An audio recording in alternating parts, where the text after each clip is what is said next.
You guys care if I just move on? Right, so, yeah, you definitely. We're ready to go, huh? All right. All right.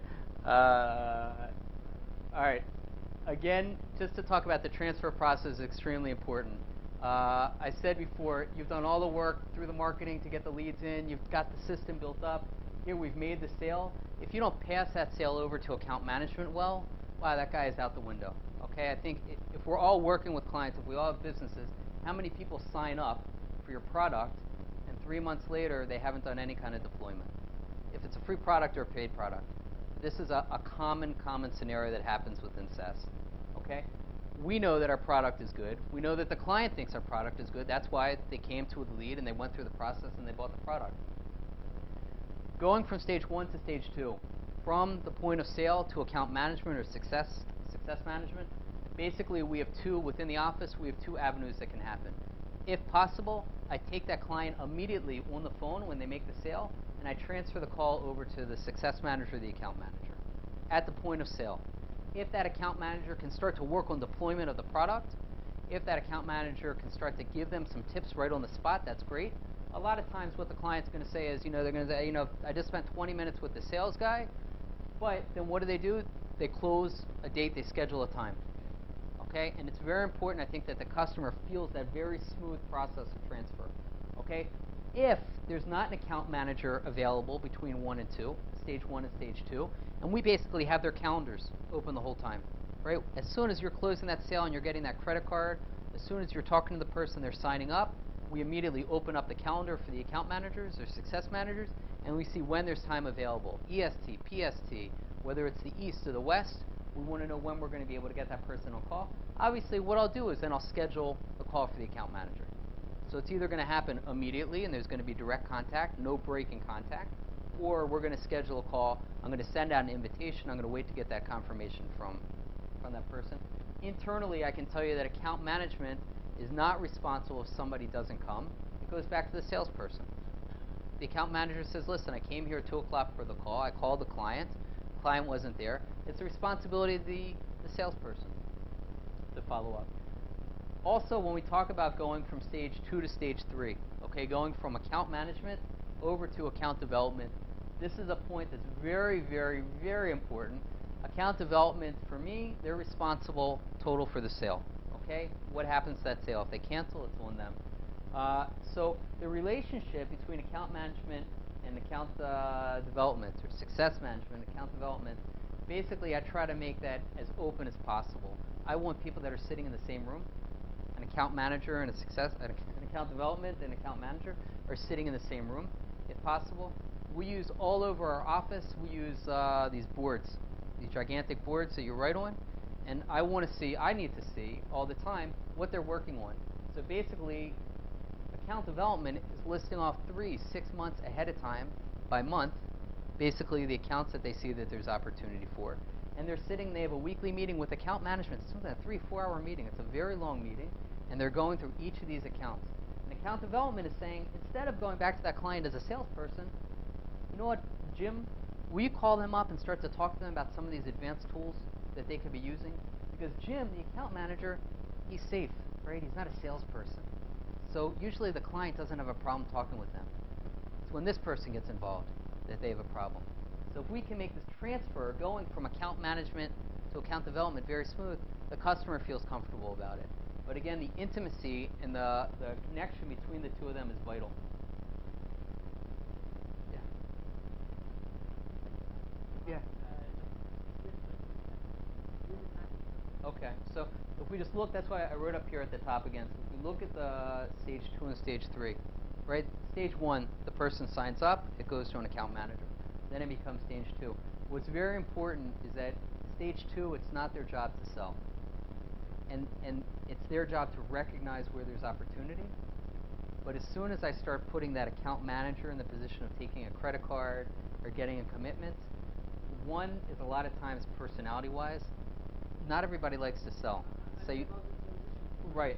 So what I do is I make sure that when this account manager sees an opportunity, they notify account development. Okay, they sit and they talk about these accounts. and they want to see where they can make the most out of this opportunity. Yeah.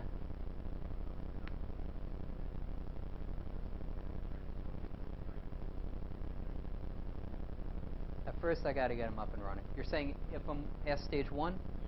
Yeah, I got to get it up and running because I have to now prove the concept to the customer. Unless, of course, there's rare situations that they bought the wrong product. But those are like free. Those are the freebies that you get.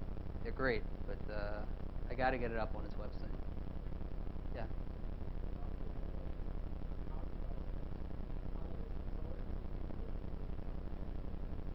Yeah. Yeah. These guys are hungry, and they have very high quota expectations. Okay? Again, you're talking about more of a veteran salesperson in this role. They understand the system. They know what they need to do, and they've already realized these are the tools that I have, and this is the means in order to make some money off this. Excellent work as account development.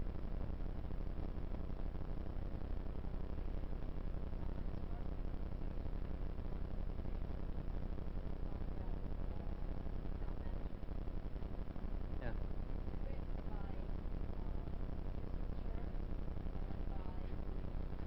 So, I'll answer just to let you know, first of all, everybody's got a different system, you know what I mean? For us, right, we're talking about account management, so it's also reducing churn and also the renewals. Right, I know that I want to reach a 90% renewal rate on annual accounts. Right? Right, and I have an account, let's say, that holds for a year. Okay, it's an annual account. Account development is not going to be in touch with them over the year unless there's an upgrade opportunity. That means that really the renewal on that account goes to that account manager.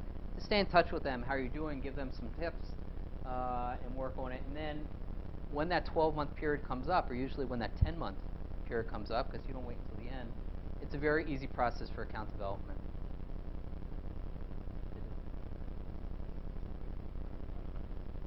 Yeah, this is for SMB.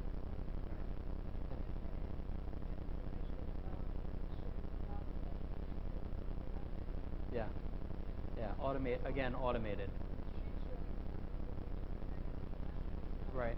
The same way that I have my alerts set up, I say by R&D, to help me with sales, account management has their own set of alerts. And account development has their own set of alerts. Sometimes they cross over. There might be one alert that goes out to different teams.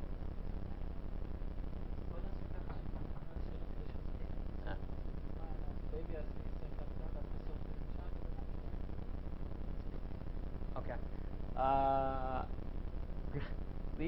Lead distribution is extremely important when you're talking about SMB. Within that first group, and now we're talking about the lead distribution, so we're talking about only that original sale, there's a lot of competition. Okay? And we're talking again about people that live on competition. They live on sales. This is what they want to do. So a few things that are very important. One is you should definitely make the rules that you're doing as far as lead distribution extremely clear to everyone. The second is, let's just go through the process. I want to build my funnel. So as much as I want to qualify a lead and understand who they are, where they're coming from, what they're looking for, I also need to remove the deadwood. Okay? I can't be a salesperson and start to spend my time with somebody that's not going to buy. They might be very interested in the product, but there's a point that the person has to either move forward in the process or move to the side or just get out. So it's very important all the time that I see that my salespeople are removing leads, right? Are moving leads over to a different group, a group that's we call deadwood, okay, which are people that are not going to move forward. How many leads should somebody get? This is also really going to depend on what your business is, how long the sales cycle is. I think that, again, salespeople want to be challenged, for sure. So too many leads is not good because they're not going to do any kind of depth. They're not going to reach the good leads. Then on the flip side, too few leads is absolutely no good because you're going to have somebody that's going to cry the whole time they don't have enough leads. And they want to make a strong salary. I like to get a full load of leads, whatever that's going to be, and then I like to increase it by 5 to 10%. Okay, that's what I try to shoot for with people in the team. And that also helps us internally know when do we need to hire another person. Really, it's between 200 to 300. Yeah, but it really depends. Okay. Somebody asked before, do they get good leads? Does a new salesperson get good leads? You want to do it in a fair way, but fair does not mean equal. Okay, I'm not going to give my good leads, my strong leads, to somebody that's new because I'm trying to be fair. I want to make sure that a new employee has the opportunity to close sales. But if I have a great lead come in, I want to send it over to the right person and the best person to close that lead. Yes. No, per month. Yeah, alibi. That's good. But too many leads is no good. Okay. What I do is every month I sit with my team at the beginning of the month and we talk about the funnel. Okay, we talk about how many leads they received in the last month, how many leads they took of those were qualified, and how many of those they closed. Okay. Then we talk about what are our goals for the next month moving forward. And I really always ask my team for three things that I ask them to sit down and figure out. I ask them to figure out how many sales you're going to make this month, what's the average order value, and then obviously you multiply one to the next and you get the total. Okay? How many sales they're gonna make every month? What you'll notice is that number kind of evens itself out. Okay, you should have a steady stream coming in from marketing, and that number is, a lot of times people can hit it on the head. The average order value, you always want to try to increase your average order value, and that's really a skill that a strong salesperson knows how to capitalize on. In other words, if I'm getting 200 leads every month, but I know that I can increase and always shoot for a little bit of a higher sale value, then I'm going to increase my total. So what I basically do again is I take their number and then talk to them about how we can increase that. Maybe I'll take one of the factors and I'll say, last month you closed 30 sales. Let's make it a killer month this month and go for 35. Keep the average order value the way it was, but go for a little bit more sales. Or I'll go for an increase in average order value. That really depends on your agent that you have. And just the last thing is what I mentioned before is document the process and make sure that everyone has access. So you don't have a situation, again, that somebody's coming and saying, Jenny's stealing all the leads, it's not fair, there's duplicates, etc. You're dealing with small business sales. That means that you could have one company, could have 5 people come to you from one company. It's not as if it's an enterprise client that has one person responsible to do due diligence on your product. You could have many different people from a company. So make sure that the rules are clear. Okay, commission. Okay. Again, I'll just say again that this is not our commission, first of all, but this is a commission kind of, both these are going to be commission models that I think that we can work with today.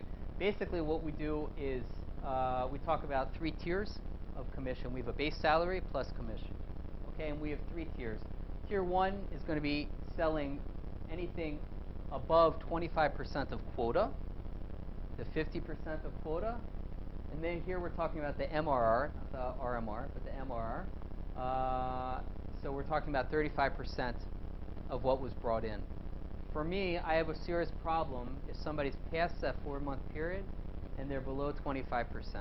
If that happens, let's say 2 months in a row, there's a real problem to recognize. And this, I'll leave up to you. Sometimes we'll say that if somebody goes below 25%, that's it. They're not getting anything.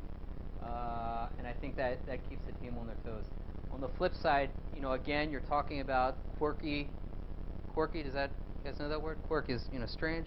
Anglos, there could be anything, that could be going on in this person's life, and you have to be very sensitive to that. I mean, I can tell you for myself, this person moved here without any family. If they're going through a tough month, and it happens to also be a sales month, you need to, again, give them the best klitai. You need to support them and embrace them. I don't know if it's always right to just do cutthroat. Tier 2 is reaching quota. Okay, so this person's going 51% and up to quota, and they're getting 50%. And then tier 3 is what we're going for, and that's 101% over quota. Ariel said something that definitely I agree with. I think within SMB sales, reaching that quota is great. Okay, within enterprise sales, the quota is usually very high and difficult to reach, and it's extraordinary if an enterprise salesperson reaches their quota, especially quarter after quarter. I think within SMB sales, whether you're doing your sales based on monthly quota or